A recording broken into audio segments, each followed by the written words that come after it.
Halo, assalamualaikum. Balik lagi di channel Al-Musyafa Bersaudara. Bagaimana nih kabar ayah dan bunda sekalian yang ada di rumah? Masih tetap semangat membuat konten-konten anak yang menarik? Rasanya lama sekali ya saya tidak membagikan informasi atau pengetahuan seputar mengembangkan channel anak. YouTube sendiri baru-baru ini mengeluarkan kebijakan atau prinsip terbaru nih Kak terkait video yang dibuat untuk anak-anak, dan untuk peraturan ini sendiri akan mulai diterapkan atau ditetapkan per tanggal 1 November 2021. Dengan diterbitkannya prinsip ini, tentu saja kita sebagai konten kreator anak-anak harus mematuhi bagaimana nantinya kita membuat konten ke depannya. Ya memang karena pada dasarnya YouTube sendiri memiliki pedoman-pedoman ya yang kita harus patuhi kalau kita mau bergabung dengan program partnership YouTube itu. YouTube sendiri mengatakan bahwasanya konten kreator yang tidak mengindahkan atau tidak mematuhi prinsip-prinsip ini nantinya akan berimbas pada sistem rekomendasi dan monetisasi antara kita dengan pihak YouTube. YouTube sendiri membaginya menjadi dua ya ayah dan bunda, yaitu konten berprinsip kualitas tinggi dan yang kedua adalah konten berprinsip kualitas rendah. Maksud dari prinsip kualitas tinggi dan prinsip kualitas rendah ini bukan ditentukan dari jenis format video ayah dan bunda ya atau besaran ukuran dari video ayah dan bunda, tetapi lebih kepada poin-poin yang menjelaskan hal-hal yang tidak boleh dilakukan dan hal-hal yang boleh dilakukan. Maksudnya adalah ketika nih misal ayah dan bunda masih belum dimonetisasi ya, tetapi ketika proses peninjauan ternyata ayah dan bunda memiliki konten-konten dengan prinsip kualitas yang buruk. Nah ini bisa jadi mempengaruhi proses peninjauannya, pada akhirnya tidak bisa dimonetisasi. Untuk prinsip kualitas tinggi bagi ayah dan bunda yang mungkin belum dimonetisasi, tentu saja ini akan mempermudah proses peninjauan hingga bisa dimonetisasi. Atau untuk yang sudah dimonetisasi, tentu saja nanti video-video kalian akan semakin direkomendasikan oleh pihak YouTube. Nah, untuk ayah dan bunda yang masih memiliki video dengan kualitas prinsip rendah, ini bisa jadi mempengaruhi proses peninjauannya ya, sehingga sepahit-pahitnya ayah dan bunda bisa jadi tidak dimonetisasi. Nah, sedangkan untuk yang sudah terlanjur dimonetisasi dan memiliki konten prinsip kualitas rendah ini, bisa jadi nanti konten tersebut atau video tersebut menjadi dolar kuning, atau seburuk-buruknya bisa jadi program partnership YouTube-nya dihentikan oleh pihak YouTube sendiri. Kira-kira poin-poin apa saja sih yang bisa menjurus satu video itu dinilai sebagai video prinsip kualitas tinggi atau video dengan prinsip kualitas rendah? Oke, kita langsung masuk pada prinsip kualitas tinggi. Yang pertama yaitu menjadi orang baik.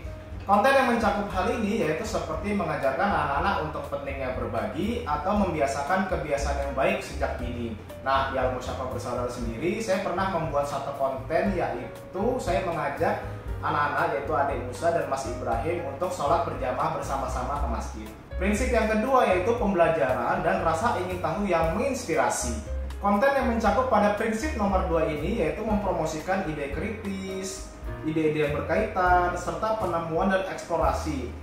Konten yang dimaksud pada prinsip nomor 2 ini meliputi seperti DIY dan percobaan sains. Nah, kalau untuk contoh dari channelnya sendiri, ada konten dari luar negeri yaitu The Dex Lab yang dia rutin mengadakan atau membuat sebuah percobaan-percobaan bersama dengan anak-anaknya nih ayah dan bunda.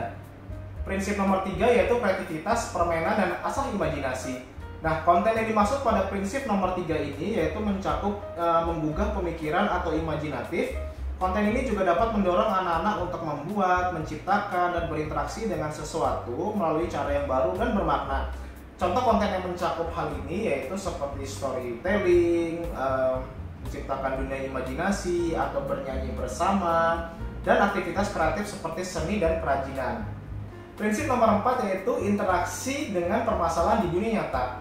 Pada prinsip kali ini yaitu mencakup konten yang menggambarkan pelajaran hidup dan karakter yang kuat atau mendorong pembentukan keterampilan sosial, emosional, pemecahan masalah, dan pemikiran mandiri.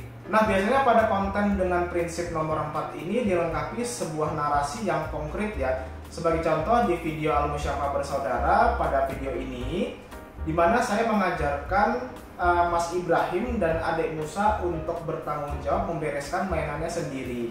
Dan prinsip yang terakhir adalah keberagaman, kesetaraan, dan inklusi. Konten ini mendorong representasi dan partisipasi dari berbagai sudut pandang dan kelompok orang Ini mencakup konten yang mewakili berbagai usia, gender, ras, agama, dan orientasi seksual. Oke, kita langsung masuk pada video yang bisa berpotensi mendapatkan prinsip berkualitas rendah.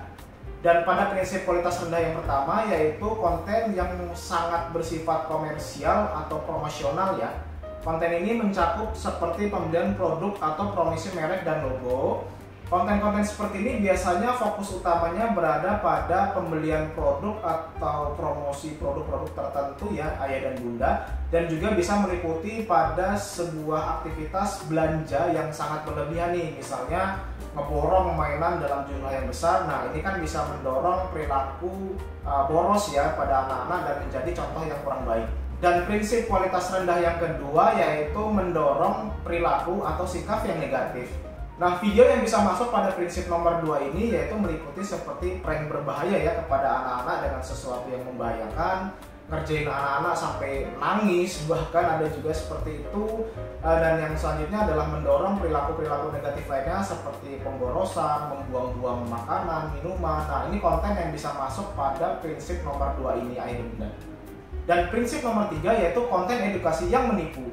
Konten yang bisa masuk pada prinsip nomor 3 ini yaitu konten yang antara thumbnail atau sampulnya itu tidak sesuai dengan isi yang ada di dalamnya. Sebagai contoh, di thumbnailnya ini menjanjikan pemirsa untuk bisa menghitung dengan cepat, tapi ternyata di dalamnya tidak ada kaitan sama sekali dengan thumbnailnya. Konten yang keempat yaitu konten yang menghambat proses pemahaman ya ayah dan bunda. Nah, konten yang dimaksud pada prinsip nomor 4 ini adalah konten yang tidak dikonsep dengan sangat baik atau bahkan tidak terkonsep sama sekali ya ayah dan bunda. Sebagai contoh, misalnya kita hanya merekam anak-anak bermain tanpa penonton itu tahu goal atau tujuan dari video tersebut sebenarnya apa gitu. Prinsip yang kelima yaitu sensasional atau menyesatkan. Nah, pada prinsip nomor 5 ini sebenarnya masih ada kaitannya ya dengan prinsip nomor 3 tadi, yaitu konten edukasi yang menyesatkan. Bedanya kalau tadi menggunakan thumbnail yang tidak tepat, kalau untuk prinsip yang nomor 5 ini menggunakan kata kunci yang sering digunakan oleh anak-anak dan isinya padahal konten yang dituju oleh kata kunci tersebut ternyata tidak relevan dengan proses pencarian tersebut. Dan prinsip yang keenam adalah penggunaan karakter anak-anak secara aneh ya. Nah, kalau untuk prinsip nomor 6 ini saya menangkapnya biasanya nih ayah dan bunda, anak-anak kita biasanya mengidolakan karakter-karakter atau jagoan-jagoan tertentu ya, misalnya seperti Batman, Superman, Iron Man.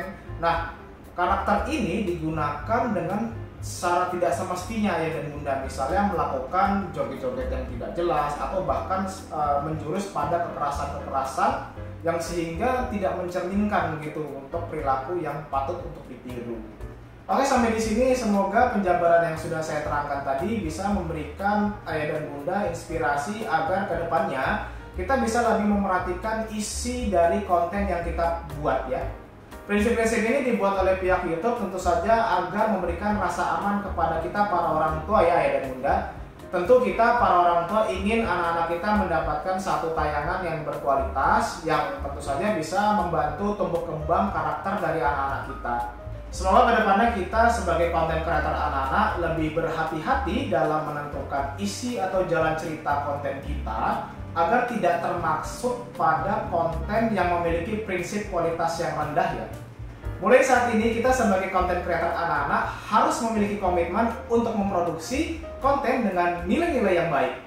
Terima kasih sudah menonton, jangan lupa like video ini jika dirasa bermanfaat dan share kepada teman-teman atau konten kreator anak yang lainnya.